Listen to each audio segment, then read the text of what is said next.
અહીંયા અમારા ગુરુનો વર્ષોથી અને હિન્દુ ધર્મ સનાતન ધર્મ પ્રત્યે ભાવ રહેલો છે. એના માટે અમે અમારા જાન પણ કુરબાન કરી દઈએ, અમારા પ્રાણની પણ આહુતિ આપી દઈએ, તો એમાં અમને કોઈ પણ એક સંકોચ નથી.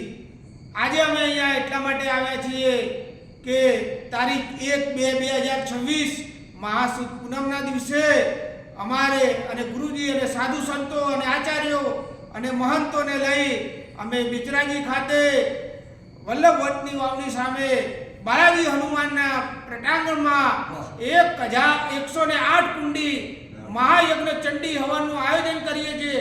સર્વ ક્ષત્રિય ભાઈઓ અને સર્વ વર્ણો 18 આલમોને સાથે લઈને અમે યજ્ઞ એટલા માટે કરવા જઈ રહ્યા છીએ કે અમે હિન્દુ રાષ્ટ્ર અમારું હતું, હિન્દુ રાષ્ટ્ર છે અને હિન્દુ રાષ્ટ્ર રહેશે.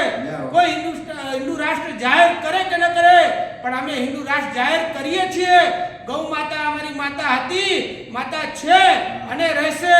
કોઈ એને રાષ્ટ્ર માતા જાહેર કરે કે ન કરે, પણ અમે સર્વ સનાતની હિન્દુ ધર્મ સનાતની સંતો મહાત્માઓ એને ગૌ માતાને હિન્દુ રાષ્ટ્ર માતા જાહેર કરીએ છીએ. એના પોસ્ટરો લાગશે.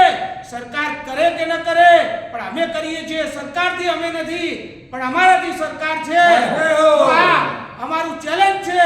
સરકાર હોય કે વિધર્મીઓ હોય કે અધર્મીઓ હોય, પણ સનાતનની હવે કોઈની સામે ઝૂકશે નહીં. અને હિન્દુ રાષ્ટ્ર એ હિન્દુ રાષ્ટ્ર જ રહેશે. અને નહીં પાકિસ્તાન રહે, નહીં બાંગ્લાદેશ રહે, નહીં અફઘાનિસ્તાન રહે, પણ અખંડ ભારત રહેશે. એવું મારા મહાદેવનું કહેવું છે. અને સોગંદ મહાદેવની કે અમે આ અખંડ ભારતને દુનિયાભરમાં એક વિશ્વ હિન્દુ ગુરુ બનાવીશું અને અમારા સનાતન ધર્મના સંતોને એક મહાન સ્થાન આપીશું, જે સનાતન ધર્મની રક્ષા કરશે.